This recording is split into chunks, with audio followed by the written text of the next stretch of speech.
Hi എല്ലാവർക്കും ഞങ്ങൾ പുതിയ വീഡിയോയിലേക്ക് സ്വാഗതം. ഇപ്പം ഇന്ന് സൺഡേ ആണ്, ഞങ്ങളൊരു സ്ഥലത്തേക്ക് പോവുകയാണ്. അപ്പോൾ എവിടേക്കാണ് പോകണമെന്നൊക്കെ അറിയാൻ വേണ്ടിയിട്ട് നിങ്ങൾ വീഡിയോ മുഴുവനായിട്ട് കാണണേ. അപ്പോൾ 7:30 പരുതാണ്ട് ഓട്ടോ വന്നു. ഞാനും അമ്മയും പിള്ളേരും കൂട്ടി അതിൽ കയറി ചാലിശ്ശേരിയിലോട്ട് പോയി. അങ്ങനെ ഞങ്ങളോട് ഇരുന്ന് കുറച്ച് കഴിഞ്ഞപ്പോൾ തന്നെ അച്ചാച്ചനും ആൻറ്റിയും പിള്ളേരും കൂടി വന്നിട്ടുണ്ടായിരുന്നു. അപ്പോൾ എല്ലാവരും കൂട്ടാണ് പോകുന്നത് കേട്ടോ. അച്ചാച്ചൻ കാറ് പാർക്ക് ചെയ്യാൻ പോയിട്ടുണ്ടായിരുന്നു. അത് കഴിഞ്ഞ് വന്നു. അങ്ങനെ ഞങ്ങൾ പട്ടാമ്പിയിലേക്ക് ബസ് കയറി. പട്ടാമ്പിയിലെത്തി അവിടുന്ന് റെയിൽവേ സ്റ്റേഷനിലേക്ക് നടന്നു. അങ്ങനെ അവിടെ നിന്ന് ടിക്കറ്റൊക്കെ എടുത്ത് ഞങ്ങൾ സെക്കൻഡ് പ്ലാറ്റ്ഫോമിലേക്ക് നടന്നുകൊണ്ടിരിക്കുകയാണ്. അപ്പോൾ ലിഫ്റ്റിനുള്ള കാര്യം ഞങ്ങൾക്ക് അറിയുന്നുണ്ടായിരുന്നില്ല. അങ്ങനെ ഒരു സ്റ്റെയർ കേസ് കയറിയതിന് ശേഷമാണ് ലിഫ്റ്റിൻ്റെ കാര്യം മനസ്സിലായത്. അപ്പോൾ ഞങ്ങൾ അവിടെ നിന്ന് താഴത്തോട്ട് അങ്ങനെ ലിഫ്റ്റിലോട്ട് ഇറങ്ങി വന്നു. അത് കഴിഞ്ഞ് ഞങ്ങൾ അവിടെ എത്തി. കുറച്ച് കഴിഞ്ഞപ്പോൾ തന്നെ ട്രെയിൻ വന്നിട്ടുണ്ടായിരുന്നു കേട്ടോ. അങ്ങനെ അതിൽ കയറി. അപ്പോൾ അത്യാവശ്യം തിരക്കൊക്കെ ഉണ്ടായിരുന്നു. ഇരിക്കാൻ ആദ്യം സീറ്റൊന്നും കിട്ടിയിട്ടുണ്ടായിരുന്നില്ല, എന്നാലും നിൽക്കാനുള്ള സ്ഥലം ഉണ്ടായിരുന്നു. അപ്പോൾ കോഴിക്കോട് നിന്ന് മാമിയും ചിപ്പിയും കൂടിയിട്ട് ആ ട്രെയിനിലുണ്ടായിരുന്നു. അങ്ങനെ ഞങ്ങൾ ഇറങ്ങി ഒരുമിച്ച് കണ്ടുമുട്ടി. തിരിച്ച് ഞങ്ങൾ വീണ്ടും ഓട്ടോയ്ക്ക് വേണ്ടിയിട്ട് സ്റ്റെയർ കേസൊക്കെ കയറി പുറത്തേക്ക് ഇറങ്ങാണ്. അങ്ങനെ അവിടെ നിന്ന് 2 ഓട്ടോയിലായിട്ട് ഞങ്ങൾ വല്യമ്മയുടെ വീട്ടിലെത്തിയപ്പോൾ ഇന്ന് വല്യപ്പയുടെ ചാത്താണ്. ഞങ്ങളെ കണ്ടപ്പോൾ വല്യമ്മയ്ക്ക് സന്തോഷമായി.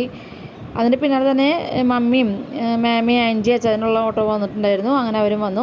അപ്പോൾ എല്ലാവരെയും കണ്ടപ്പോൾ വല്യമ്മയ്ക്ക് സന്തോഷമാവുകയും ചെയ്തു, സങ്കടമാവുകയൊക്കെ ചെയ്തു. അങ്ങനെ അതെല്ലാം കഴിഞ്ഞ് ഞങ്ങൾ എത്തുമ്പോൾ തന്നെ ഏകദേശം ഒരു 12 മണി ആവാറായിട്ടുണ്ടായിരുന്നു. അപ്പോൾ അച്ഛനൊക്കെ വന്ന് പോയിട്ടുണ്ടായിരുന്നു കേട്ടോ. അച്ഛൻ കുറച്ച് നേരത്തെ വന്നു എന്നാണ് പറഞ്ഞതെന്ന്. അങ്ങനെ ഞങ്ങളവിടെ എത്തി. കുറച്ച് കഴിഞ്ഞപ്പോൾ എല്ലാവരും കൂടിയിട്ട് വർത്തമാനമൊക്കെ പറഞ്ഞു. എല്ലാവരും ഹാപ്പിയായി. അപ്പോൾ ആദ്യം തന്നെ മക്കൾക്ക് ഫുഡ് കൊടുത്തിട്ടുണ്ടായിരുന്നു. അപ്പോൾ ഇന്നത്തെ ഫുഡ് എന്ന് പറയുമ്പോൾ ബിരിയാണിയും ചിക്കനും പിന്നെ സാലഡും അച്ചാറും ഉണ്ടായിരുന്നു. പിന്നെ സേമിയ പായസം കൂടിയിട്ടുണ്ടായിരുന്നു.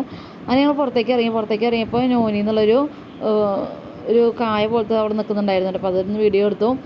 അത് കഴിഞ്ഞിട്ട് ഞങ്ങളും ഫുഡ് കഴിച്ചു. അപ്പോൾ ഏകദേശം 1 മണി കഴിഞ്ഞിട്ടുണ്ടായിരുന്നു കേട്ടോ സമയം. അപ്പോൾ ഞങ്ങൾക്ക് തിരിച്ച് ട്രെയിന് 2:45 അപ്പോൾ അങ്ങനെ ഊണൊക്കെ കഴിച്ച് കുറച്ച് ഫോട്ടോസൊക്കെ എടുത്ത് വലിയമ്മീനായിട്ട് ഞങ്ങൾ 2 മണി കഴിഞ്ഞപ്പോൾ തന്നെ അവിടെ നിന്ന് ഇറങ്ങിയിട്ടുണ്ടായിരുന്നു. അപ്പോൾ ചെറുതായിട്ട് മഴയും ചാടുന്നതായിരുന്നു കേട്ടോ. അപ്പോൾ അവരെ മുറ്റത്ത് ഒരു കരിമ്പ് ഉണ്ടായി നിൽക്കുന്നുണ്ട്. അങ്ങനെ ഞങ്ങൾ അവിടെ ഓട്ടോയ്ക്ക് വെയിറ്റ് ചെയ്തു. അപ്പോൾ കുറച്ച് കഴിഞ്ഞപ്പോൾ തന്നെ ഓട്ടോ വന്നു. അങ്ങനെ ഇതുപോലെ തന്നെ 2 ഓട്ടോയിലായിട്ട് ഞങ്ങൾ വീണ്ടും കഞ്ചിക്കോട് റെയിൽവേ സ്റ്റേഷനിലേക്ക് എത്തി. അവിടെ എത്തി ടിക്കറ്റൊക്കെ എടുത്ത് പ്ലാറ്റ്ഫോമിലേക്ക് കയറി നിൽക്കുമ്പോൾ ഒരു 5 മിനിറ്റിൻ്റെ ഉള്ളിൽ തന്നെ ട്രെയിൻ വന്നിട്ടുണ്ടായിരുന്നു. അപ്പോൾ അവിടെ നിൽക്കുമ്പോൾ കണ്ടൊരു കാഴ്ച കേട്ടോ. എന്തൊരു ഭംഗിയാണ് മേഘത്തെ കാണാൻ വേണ്ടിയിട്ട്. അങ്ങനെ അവിടെ ട്രെയിനിൽ കയറിയിട്ട് ലച്ചും മാമയൊക്കെ കൂട്ട് കളിക്കുകയൊക്കെ ചെയ്തിട്ടുണ്ടായിരുന്നു. അത് കഴിഞ്ഞ് അവർ കോഴിക്കോട്ടേക്ക് പോയി. ഞങ്ങൾ പട്ടാമ്പിയിൽ ഇറങ്ങിയിട്ട് അവിടെ നിന്ന് ബസ്സൊക്കെ കയറി ഞങ്ങൾ ചാലിശ്ശേരിയിലേക്ക് വന്നു. അങ്ങനെ അച്ഛനും ഫാമിലിയും അവരെ കാറിൻ്റെ വീട്ടിലോട്ട് പോയി ഞങ്ങൾ വീട്ടിലേക്ക് ഓട്ടോ വിളിച്ച് തിരിച്ചു വന്നു. അപ്പോൾ ഇത്രയൊക്കെ അന്നത്തെ വിശേഷങ്ങൾ. പുതിയ വിശേഷങ്ങളും വേണ്ട അടുത്ത വീഡിയോയിൽ കാണാം.